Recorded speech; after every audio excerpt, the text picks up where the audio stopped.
very famous quotation by the artist we're going to look at today is, "Have nothing in your houses that you do not know to be useful or believe to be beautiful."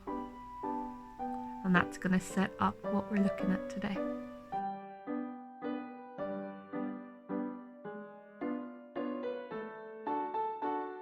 But first of all, we're going to look at the movement that this artist worked in. Now, this was the arts and crafts movement. This rose up in Victorian England.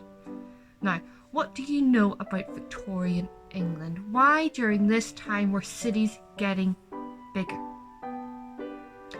The Industrial Revolution. So the Industrial Revolution began in Victorian England. This followed James Watt's developments with the steam engine, and this steam engine allowed factories to spring up and work to be done quicker, cheaper and faster than ever.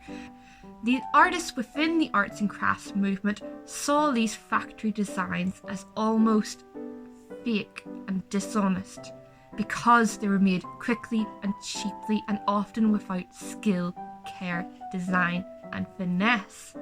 And the arts and craft movements kind of went against this. They didn't like the idea of quick, easy furnishings.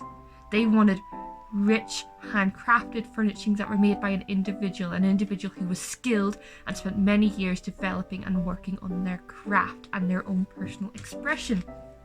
The arts and crafts was a socialist movement that really championed this idea of an individual craftsman, arts and crafts. It championed this idea of an individual craftsman who was skilled and focused on one particular trade, and you could see his level of skill in the work. There was design in his work, there was care in his work, very unlike these factory productions that were made to be quick, easy and cheap and with very little actual design and care put into them. Arts and crafts, in short, celebrated the individual worker. And although this movement was born in the city, it really harkened back to these old techniques and these old traditions, and so they were very much inspired by this older, simpler idea of life, a rural life, and they were inspired by the forms in this, including plants and flowers and very natural forms. One of the most well-known artists of this movement was a man called William Morris, and although he was more known as a poet in his lifetime, since his designs and his patterns have really become an icon of arts and crafts and almost of British design.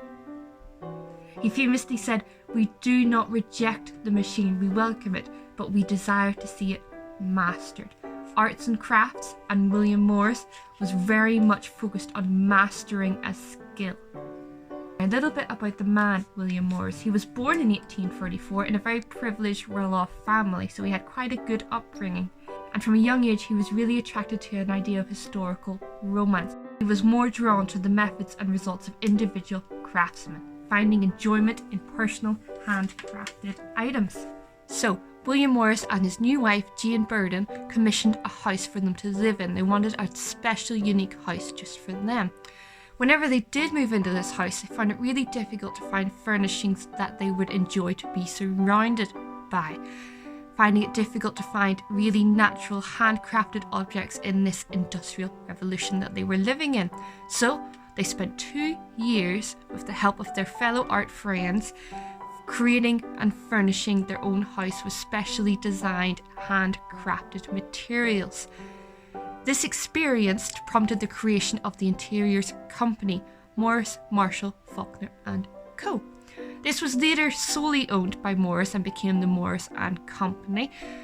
In this company, he had a massive focus on manual creation, and he used ancient techniques such as embroidery, seen in his piece On Canvas and Vine, printed fabrics, which they made sure to use blocks, not the modern rollers, like in Tulip and Willow, and weaving, seen in Tulip and Rose, and they made sure to use natural organic dyes to really celebrate this idea of old-fashioned, natural, skilled crafts.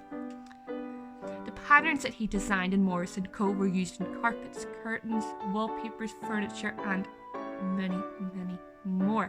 And these ornate designs continue to be sold today, and I've seen them on notebooks, pencil cases, glasses cases, pens, earrings, clothes, they are used everywhere. So he was greatly inspired by these natural forms, but he didn't believe it desirable or even possible to really imitate and recapture their natural beauty in his own handcrafted form.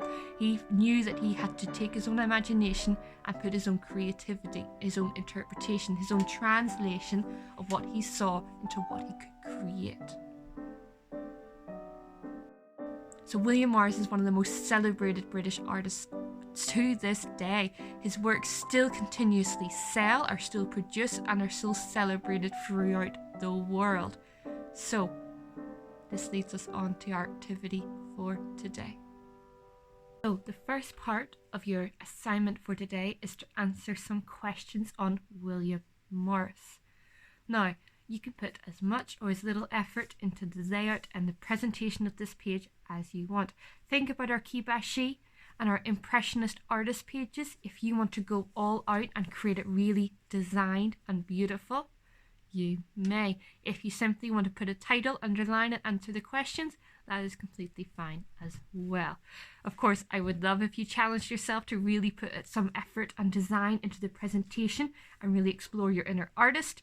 However, it's not necessary for this task. These questions, then I've got a little practical assignment for you. So pause the screen on the questions and then press play when you're ready to get into the practical assignment. So you've answered your questions, now you're ready to draw some of William Morris's artwork. Now, as soon as I say that, I'm sure you go, oh, but it's so ornate and elaborate and complicated. But don't worry, I've got a little trick to help us simplify this right down and focus on just one little tiny section of Morris's work. Now, to do this, we can either do it digitally or with a printer. So if you have a printer, go ahead and print out your picture. Now, your picture needs to be no bigger than half an A4 page. You can print it in black and white as well if you need to. If you don't have a printer, what you can do is download a photo that you find online and crop it. Now, you can crop it using a photo editor, such as there's Windows Photo, there's iGallery, Instagram. You could use Instagram to crop it down, or there's even Paint, good old-fashioned Paint. And what you can do is crop this right down into a small square that focuses on just one part of the pattern. If you're doing this by hand, what you can do is print out your photo, get a piece of paper, fold it in half, and cut a small square out of it. Now, when you unfold it, it will give you like a viewfinder, this rectangular little hole in the square. And whenever you place this on top of your image, it will block out everything but what you can see under that square. This technique is really useful when looking at large, complicated patterns or images and focusing on one particular part, because it literally blocks out all the unnecessary information so you can focus on one particular piece. Once you've done that and chosen what little piece you want to do, I would like you to do a sketch on that little piece of pattern.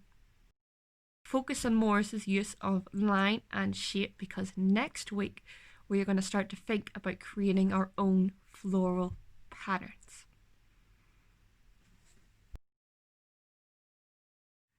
As usual, please upload your work in a photograph form onto Teams so I can see what you are up to and give you any feedback. If you have any questions at all, please do not hesitate to post on Teams or to shoot me off an email. My email address is right in there. And I hope you all have a beautiful, wonderful day. I'll see you soon. Bye bye.